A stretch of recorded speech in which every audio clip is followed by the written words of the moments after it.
Mother and daughter wins a lawsuit against California this past couple of days. Here's a video on it from News Nation. Joining me now is Jessica Conan and her daughter Alicia and their lawyer Eric Sell from the Center for American Liberty. Thank you three for joining us. Alicia, I want to start with you. First of all, thank you for being so open when we talk about this. If I'm not mistaken, you were only 11 years old at the time. Can you walk us through what happened at school? Yeah, well, I just want to say thank you for having us, but it was a scary time for me. I had to hide stuff from my mom, and it was horrible because we have such a close bond, and I didn't want that to change. And it was a horrible, scary time, and I wouldn't wish that on anybody else. You know, Jessica, I'm a mother of a daughter too, and I think the number one thing that you don't want as a parent is silence and secrecy, because starting at a young age, if your kids are being quiet, it's something that you're unaware of.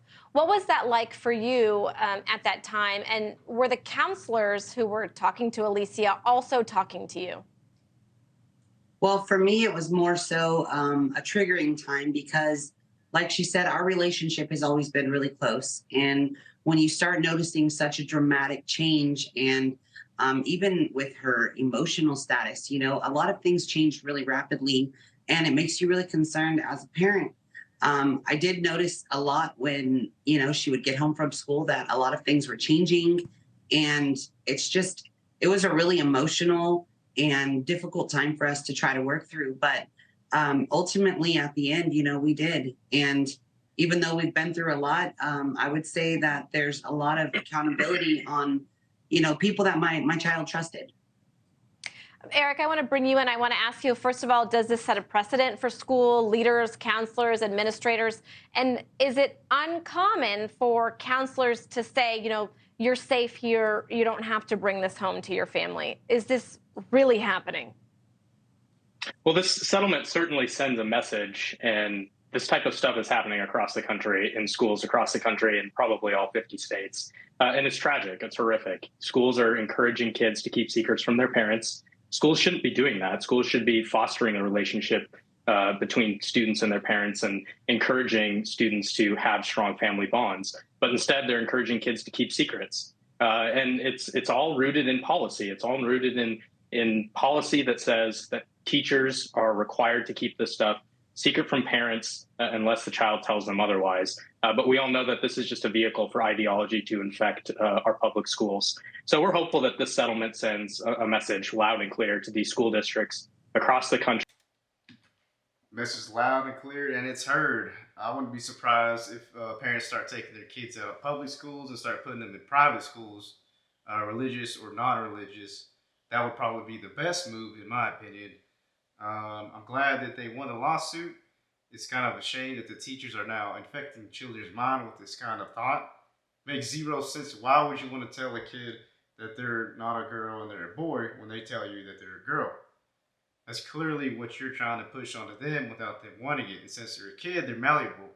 You could easily talk a kid into not being a girl or a boy just as easy as you can tell a kid that he's a dinosaur and he has to roar and his name is Reptar.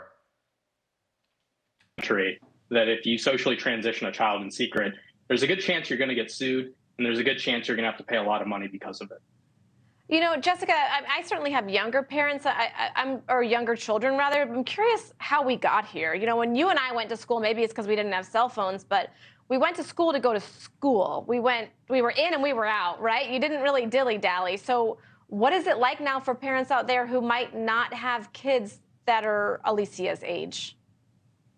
Well, I have a young child myself, also second grade, and we're dealing with it already in her classroom. And it's scary. They have, inappropriate books in their personal little school classroom libraries. They, hang some type of flags. So it brings the curiosity. It's not so much that they may be talking about the flags and different ideology right away, but they do things in a way to kind of bring the attention where a curiosity would happen.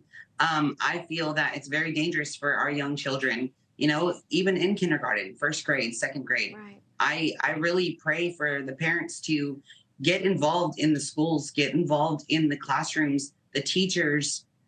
It's a scary, scary world out there. You know, Yeah, 100%, guys. Get to know your school, get to know your teachers, get to know the board. Because if they're the wrong people for the job, they're going to be pushing this down your kids' throat. They're going to be pushing these books down your kids' throat. They're going to be giving them papers to write about inappropriate things. And these kids don't need to be thinking about that. They're there for school. And the main thing they would probably love to do is go out and have recess and eat lunch, go home. That's it.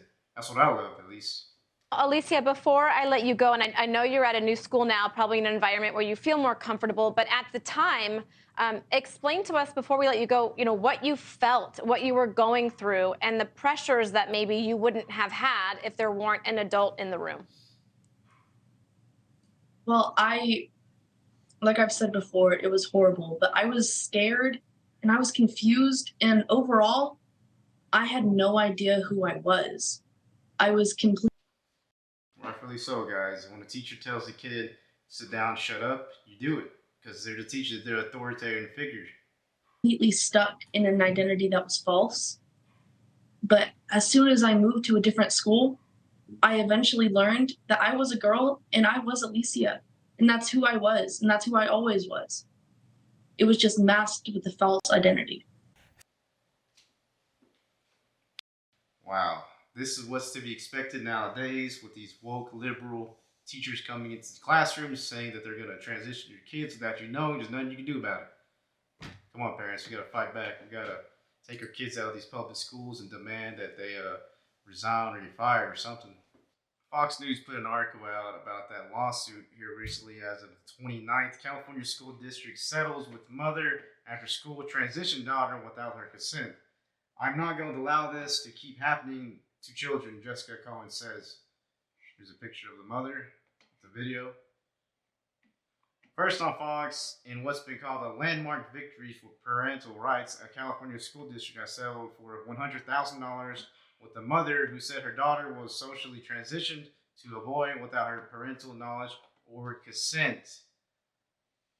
How is that even possible? You think you know everything about your child and about their schooling, and yet they're told that she cannot tell her parents about her socially transition, and there's nothing she can do about it. What the heck? Jessica Cohen said her 11-year-old daughter, Alicia, was told by her school in the Sprinkles Union School District in Monterey County that she may be upset because she didn't know who she truly was inside. From there, the school allowed her to use the boys' bathroom, use male pronouns to refer to her, and was socially transitioned away from her biological gender. Once Cohen found out that her daughter was being identified as a male and socially transitioning without her knowledge, she sued the district, rightfully so, sued the heck out of them, sued the pants off them, sued them out of a job. Her daughter was since decided to re-identify as a girl, and the California single mother vowed to keep fighting for parental rights after the settlement in which she was represented by the Center for American Liberty. They need to understand their place, and they need to stay in their place. And schools nowadays, they're awful. So I'm going to fight this fight and keep fighting this fight, Cohen told Fox News. I'm not going to allow this to keep happening to children, Cohen continued. I feel that in the fight, it has to continue. The Sprinkles Union School District is not admitting fault with the settlement, but it's nonetheless a significant moment amid the nationwide debate over parental rights related to schooling decisions that affect children. Since when is that ever a question that you don't even have a decision about your children and parenting when you send them off to school? That makes no sense. At its core, this is a case about upholding the sacred bond between parents and their children. Mark Tremble, executive director of the Center for American Liberty, told Fox News Digital, parents have an inherent right to be involved in pivotal decisions concerning their children's lives.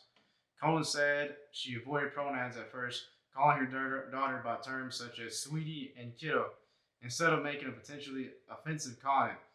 Their relationship was strained as a result, but she says she's doing great now and is eager to work together to help remove the parental secrecy out of schools. What?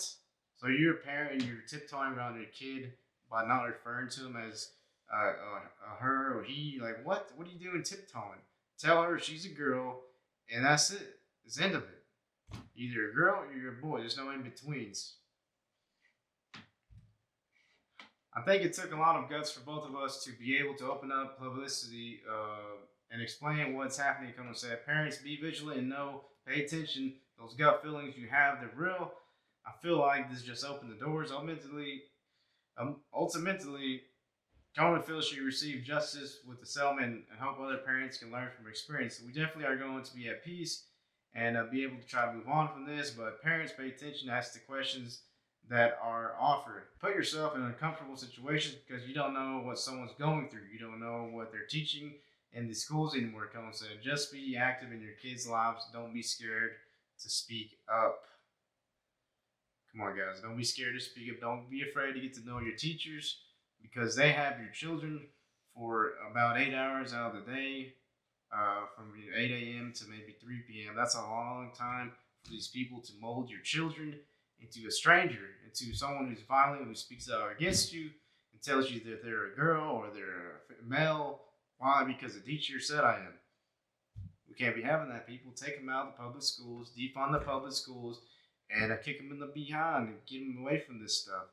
That's not their right to be telling your children how they should be identified as. We tell them that at birth. We know that at birth. It's biological. Anyway, guys, thanks for watching and viewing my content. Like and subscribe. See you on the next one.